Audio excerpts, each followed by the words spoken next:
Remaining వన్నీ next వ్లాగ్స్‌లో post చేస్తానన్నాను కదండీ! So, మేము స్కూల్‌కైతే రీచ్ అయిపోయాము. ఇక్కడికి రాగానే ఇంకా వంట మాస్టర్‌తో రిమైనింగ్ అన్నీ చేయించేసాం గదా! సో, అవే అన్నమాట ఇక్కడ చూపిస్తున్నాను. రవ్వ పాయసం and ghee rice and brinjal curry, bajji, అప్పడాలు, కర్డ్ రైస్, బనానా చాలా ఐటెమ్స్ చేయించామన్నమాట. సో, అవన్నీ ఇంకా చూపిచ్చేకి అవ్వలేదు. అదే అనమాట ఇక్కడ మేము పెడుతున్నాము. ఫస్ట్ అయితే కేదార్‌తో టచ్ చేయించాలనేసి టచ్ చేయించాము. తనైతే ఆవేశంలో కేదారు వేడి వేడి పాయసంలో చేయి పెట్టేశాడు. అందుకే సోము అక్కడ క్యారీ చేస్తున్నాడు కేదార్‌ని. ఇంకా కాసేపు నేను, అత్త, మామ అంతా వడ్డించాము. ఇంకా తర్వాత వాళ్ళే చూసుకున్నారనమాట.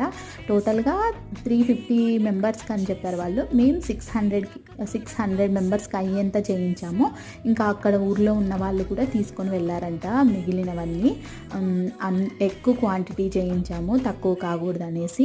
ఇంక ఇక్కడ కూర్చొని తింటున్నారు కదా పిల్లలు.